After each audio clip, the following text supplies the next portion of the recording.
നമസ്കാരം. ഇന്നത്തെ പത്രത്തിൽ സുപ്രീം കോടതിയുടെ ഒരു മോട്ടോർ വാഹന ആക്സിഡൻ്റ് ക്ലെയിമായിട്ട് ബന്ധപ്പെട്ടുള്ള ഒരു വിധിയുടെ വാർത്ത വന്നിട്ടുണ്ട്. ഈ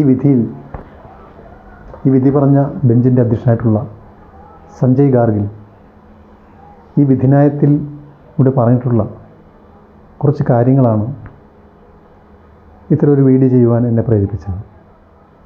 ഈ വിധിന്യായത്തിൽ അദ്ദേഹം പറഞ്ഞത്, വീട്ടമ്മമാർ രാഷ്ട്ര നിർമ്മാതാക്കളാണെന്നും രാഷ്ട്രത്തിന് വേണ്ടിയുള്ള അതുല്യ സംഭാവനകളാണ് അവർ നൽകിക്കൊണ്ടിരിക്കുന്നതെന്നും ഇനിയും ഇത് കണ്ടില്ലെന്നടിക്കാൻ കഴിയില്ലെന്നതാണ്. തുടർന്ന് അദ്ദേഹം പറഞ്ഞത് 4 കാര്യങ്ങളാണ് ഒരു വീട്ടമ്മയുടെ മരണവുമായിട്ട് ബന്ധപ്പെട്ട് നേരിടുന്നത്. അതൊന്നാമത്തേത്, ആ കുടുംബത്തിൻ്റെ സുഗമമായ നടത്തിപ്പിന് അത് വല്ലാത്തൊരു പ്രതിബന്ധമാകുന്നു. രണ്ടാമത്തേത്, കുട്ടികളുടെ ഭാവി. കാരണം ഒരു വീട്ടമ്മയുടെ മരണത്തോട് ബന്ധപ്പെട്ടുണ്ടാകുന്ന ആ ഒരു പ്രശ്നം കുട്ടികളെ ഏറ്റവും കൂടുതൽ ബാധിക്കുന്നു. മൂന്നാമത്തേത്, ഭർത്താവിനുള്ള സപ്പോർട്ടിങ്. കാരണം ഒരു ഭർത്താവിൻ്റെ എല്ലാ കാര്യത്തിനുമുള്ള പിന്തുണയാണ്, ആ ഭാര്യ കൊടുക്കുന്ന പിന്തുണയാണ് ആ ഭർത്താവിൻ്റെ എല്ലാ വിജയങ്ങളുടെയും അടിസ്ഥാനം. നാലാമത്തേത്, ഈ വീട്ടമ്മ മരിക്കുന്നതിലൂടെ ആ വീട്ടമ്മയുടെ രക്ഷിതാക്കൾക്കുണ്ടാകുന്ന നഷ്ടം. കാരണം ഒരു വീട്ടമ്മ തീർച്ചയായിട്ടും അവരുടെ രക്ഷിതാക്കളുടെ കാര്യങ്ങൾ കൂടി അവർ ബന്ധപ്പെടുന്നുണ്ട്.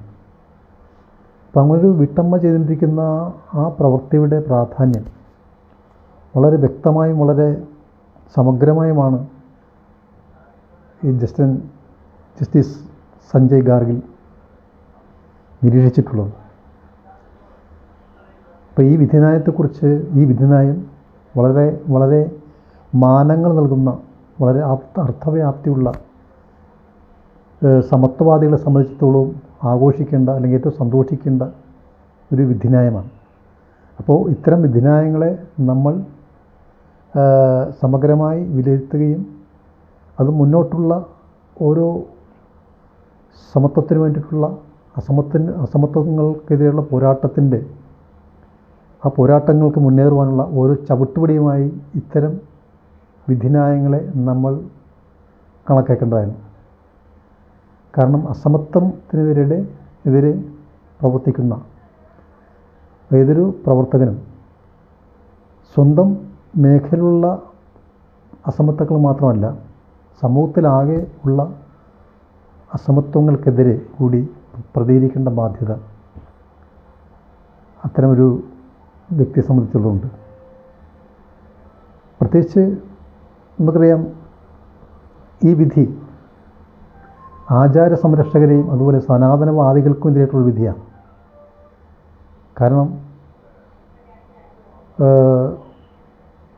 കഴിഞ്ഞ കാലത്ത് ഇന്ത്യ സ്വാതന്ത്ര്യത്തിലേക്ക് കടക്കും മുമ്പ്, ഇന്ത്യൻ ഭരണഘടന നിലവിൽ വരുന്ന മുമ്പ് നമ്മുടെ രാജ്യത്ത് ഇത്തരം വ്യവഹാരങ്ങളെ ആധാരമാക്കിയിരുന്നത് മനുസ്മൃതിയും വ്യവഹാരമാലയും പോലുള്ള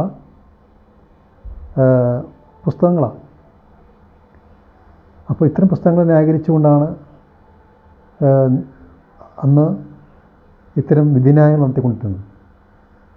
അപ്പോൾ ഈ മനുസ്മൃതിയിൽ നമുക്കറിയാം, സ്ത്രീകളെ സംബന്ധിച്ച് സ്ത്രീകളെ ഏറ്റവും താഴെത്തട്ടിലുള്ള സ്ത്രീ സ്വാതന്ത്ര്യമർഹതി എന്ന് പറയുന്ന വാക്യങ്ങളൊക്കെ ഉദ്ധരിച്ചുകൊണ്ടാണെന്ന് ഇത്തരം വിധികളൊക്കെ പറഞ്ഞുകൊണ്ടിരുന്നത്.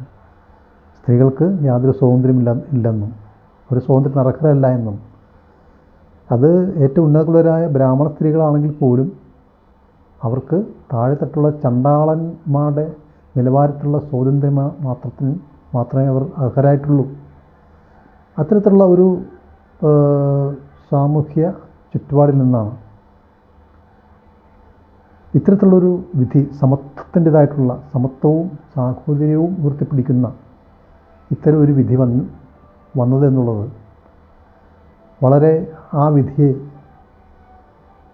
സമത്വത്തിന് വേണ്ടി പ്രവർത്തിക്കുന്ന ഏതൊരു വ്യക്തികൾക്കും ഏതൊരു സാമൂഹിക പ്രവർത്തകനും ഈ വിധിയെ ആഘോഷിക്കേണ്ടതാണ്.